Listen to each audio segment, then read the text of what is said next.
Yo, guys, I hope you're well. So Keir Starmer had a sit-down interview with Kuenssberg this weekend where he talked about the riots, Grenfell and the Winter Fuel Allowance debacle, amongst other subjects.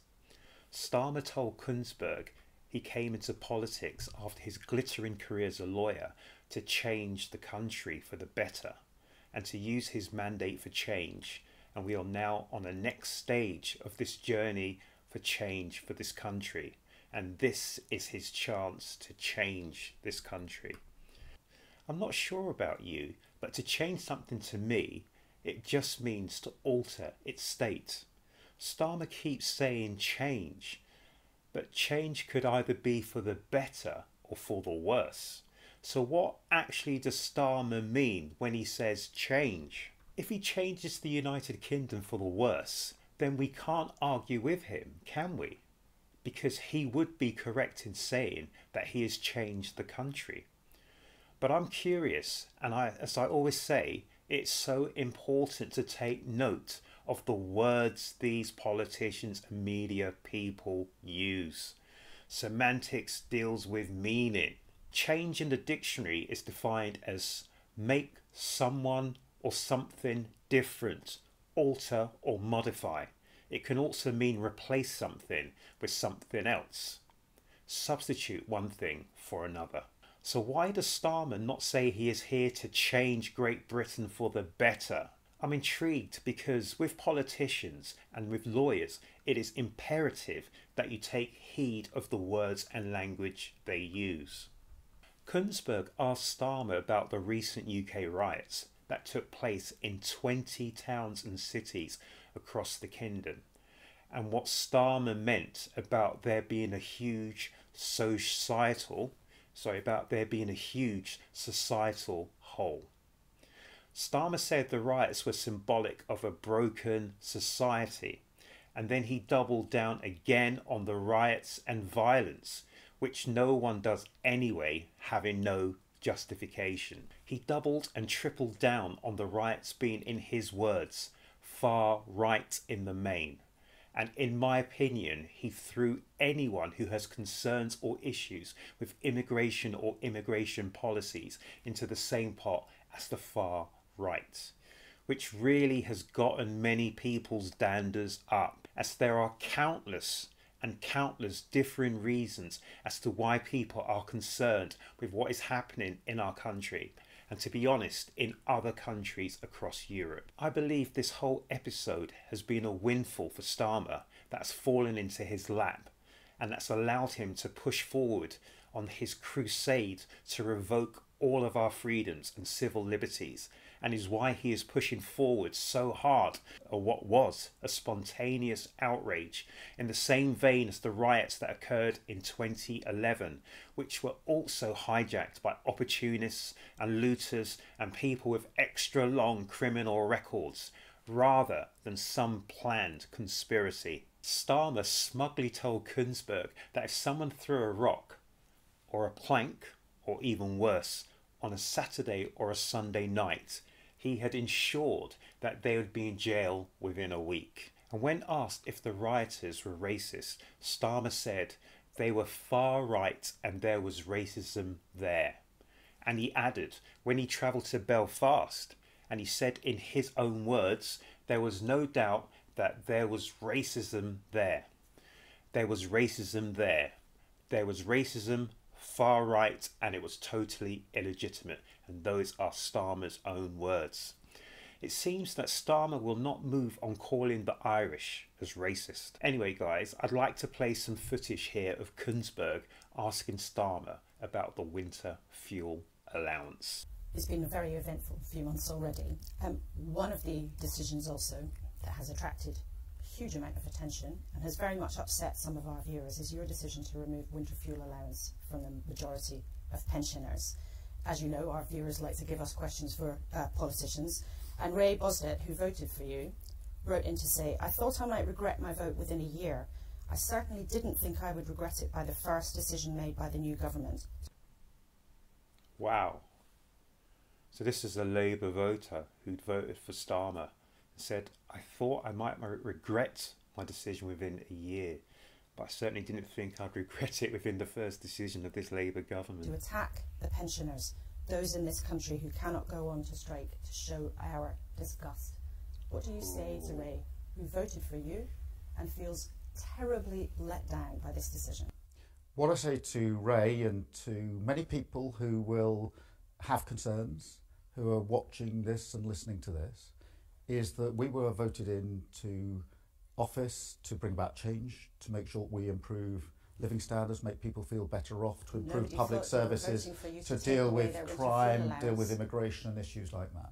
I am absolutely clear in my own mind that we can't bring about that change if we don't fix the fundamentals and stabilise our economy. I'm absolutely clear. In the same way, Laura, as I was 4 or 5 years ago when you were interviewing me and I said in order for Labour to win an election, we have to change the Labour Party.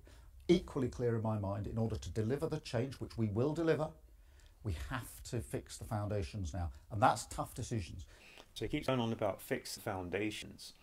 But part of the foundations would be, for the economy as well, is looking after the old age pensioners. So is he going to cut them out on a limb? Just cut them adrift and let them just drift away? Really? So these guys have worked all their lives to enjoy a retirement, and Starmer's saying that, well, thank you, but no thank you. Really? And he knows, and I think part of the reason why he's done this is because he thought they were toothless. He thought they were toothless, that they didn't have any power. But he's actually beginning to realise now that the old age pensioners do have a lot of power.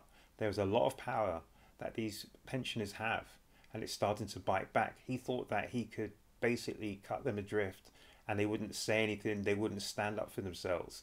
And it's starting to now bite him in the back. It really is. The first thing we did, the first thing the Chancellor did when she walked through the door next door was to audit the books. What she found was a £22 billion black hole this year. Now, she had a choice, pretend it isn't there, walk past it, or deal with it. So that's really funny there. So the interview continues with Laura Kuenssberg responding to what Sir Keir Starmer's just said. So I'm not certain if you heard this, if you've seen this interview. I'm certain you've heard this before, because I think Rachel Reeves has said this many times as well as Keir Starmer.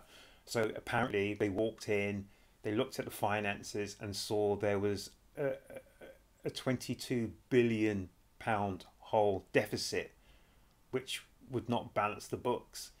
But what Laura Kuenssberg has said, actually, yes, there may have been a £22 billion deficit, but one of the reasons why it's so huge is because 9 billion of that 22 billion deficit has been earmarked by Starmer and Reeves to pay off the public sector workers. So the train drivers, some hospital workers, civil service, etc., etc. They have chosen to use 9 billion of that 22 billion to pay off some public sector workers. So I've heard stories as well that some train drivers are earning £65,000. They're going to get an additional £10,000 on top of that £65,000 as well. With this time last year, with the pensioners, this time last year they had the fuel allowance, but they also had the cost of living payments as well to help them through this winter period. So this year they have no cost of living allowance, no winter fuel payment, but also they've got a triple whammy. The third one is that the tariffs of the energy companies have been lifted and raised. So we're all having to pay more. So this is the question. Should Labour have taken that into consideration and thought about the poor pensioner? Or, as Keir Starmer said, he wants to fix the foundations first. But can you fix the foundations by casting pensioners adrift?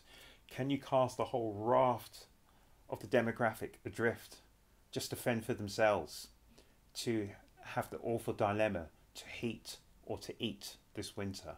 Really? It's actually a moral dilemma there, people. Should Keir Starmer actually even be countenancing something so awful as this? to force pensioners to have the dilemma to choose between heating and eating this winter. Who knows? Who knows? Anyway, guys, I hope you enjoyed that. So it's just a little bit more of an insight into Keir Starmer, who he is, what he's about, what his policies are, but also this niggling thing that gets me. Keir Starmer keeps talking about change, change, change. But what is he, or what does he mean when he says change, change, change? Is it change for the better, change for the worse, or just change for change's sake? What actually does he mean when he says the word change? Guys, if any of you know what Keir Starmer means when he says change, please let me know down here in the comment section, because, well, I've got change in my pocket. Is that what he's talking about? Change? I don't know, guys. Let me know down here in the comment section. Anyway, guys, make sure you look after yourselves, you look after each other, and please come back to the next Urban Bars reaction, guys. I'm out.